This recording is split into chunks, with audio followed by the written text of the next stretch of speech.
Assalamualaikum warahmatullahi wabarakatuh. Oke, gimana nih kabarnya teman-teman semua? Pastinya dong dalam keadaan sehat walafiat. Oke, di video sebelumnya saya sudah mengupload tentang Dreambook. Kali ini saya mereview buku tentang Ternyata Adam Dilahirkan yang dikarang oleh Agus Mustafa. Oke, mungkin di sini saya menjelaskan sedikit siapa sih Agus Mustafa itu. Agus Mustafa adalah seorang penulis ternama, lahir di Kota Malang pada tanggal 16 Agustus tahun 1963. Singkat cerita, beliau meninggalkan Kota Malang, Jawa Timur untuk menuntut ilmu di Jawa Tengah yang bertempat di Yogyakarta di Universitas Gadjah Mada. Beliau mengambil jurusan Teknik Nuklir di Fakultas Teknik. Beliau juga adalah penulis buku-buku Islam bestseller, serial diskusi tasawuf modern selama 10 tahun terakhir. Buku-buku yang sudah beliau terbitkan atau beliau tulis sebanyak 47 buku. Salah satunya buku ini yang saya baca. Nah, jadi buku ini diterbitkan pada tahun 2007 oleh Agus Mustafa ke serial ke-14. Nah, buku ini juga ada lanjutannya, yaitu ke serial ke-15, yaitu yang berjudul Adam Tak Diusir dari Surga. Oke, langsung aja kita masuk ke isi dalam buku ini. Oke, jadi buku ini menjelaskan tentang narasi besar konvensional bahwa Nabi Adam diciptakan oleh Tuhan dari tanah liat yang dibentuk seperti boneka, kemudian ditiupkan ruh oleh Allah atau oleh Tuhan sambil mengucapkan kun fayakun, maka jadilah manusia dewasa yang hidup. Maka jadilah Nabi Adam manusia dewasa yang hidup seketika itu juga. Nah, selanjutnya Nabi Adam hidup di surga, tetapi karena kesepiannya Allah menghadirkan seorang wanita, yakni Hawa, sebagai pendampingnya. Mereka berdua tinggal dan hidup bersama di surga sampai akhirnya mereka kalah oleh godaan setan, yakni melanggar peraturan Allah, dan mereka berdua menerima konsekuensinya, yaitu diturunkan ke bumi. Nah, buku ini juga menjelaskan atau membahas tentang sejarah bumi. Ada satu ayat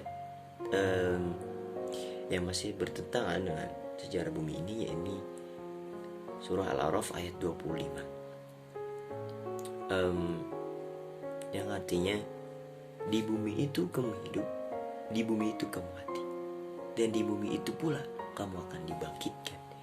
Jadi bumi adalah planet yang sangat istimewa yang dipilih oleh Allah sebagai tempat berkehidupan manusia. Tidak ada atau belum ada planet yang sangat sempurna ini yang bisa ditinggali oleh manusia. Nah, pastinya bumi juga memiliki daratan, atmosfer, gravitasi, air, pegunungan, pepohonan, dan binatang, guna untuk memfasilitasi kehidupan manusia. Serta juga terdapat mekanisme untuk mempertahankan keseimbangannya, seperti persediaan air bersih, antar makanan, terus pergantian musim, serta siang dan malam. Semuanya sudah diatur oleh Allah sesuai dengan ritme dan polanya. Oke, pasti di sini teman-teman akan bertanya-tanya, lalu lantas bagaimana Nabi Adam diciptakan atau dilahirkan? Kalau memang diciptakan, dari apa Nabi Adam itu diciptakan? Dari tanah. Oke, di sini saya akan menjelaskan ada di surah Al-Mu'minun ayat 12 sampai ayat 14. Di buku belakang sini ada menjelaskan.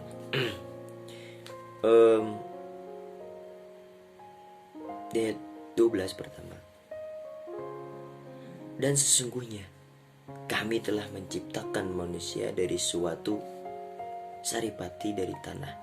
Nah, jadi tanah tersebut disempurnakan terlebih dahulu dengan cara disaripatikan.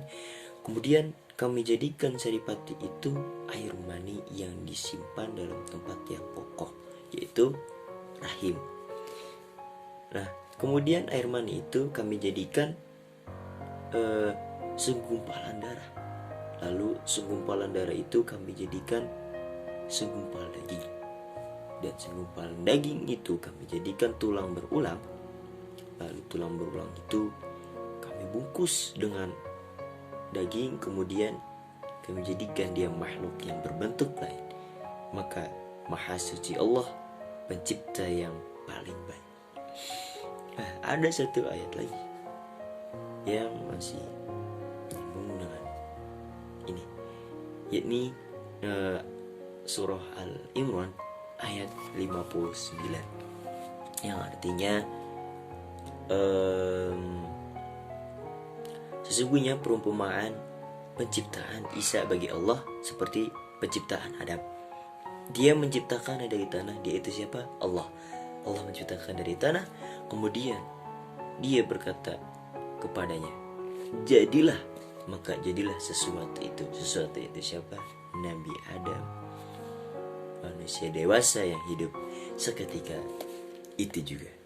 Oke. Sebenarnya dua kategori, yang pertama al-bashar dan al-insan. Sedangkan al-insan sendiri yang tadi sudah saya jelaskan di surah Al-Mu'minun ayat 12 sampai 14.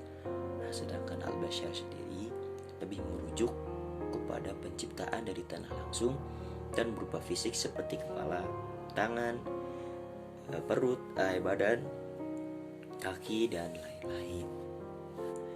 Oke, saya tutup dengan mengucapkan wassalamualaikum warahmatullahi wabarakatuh.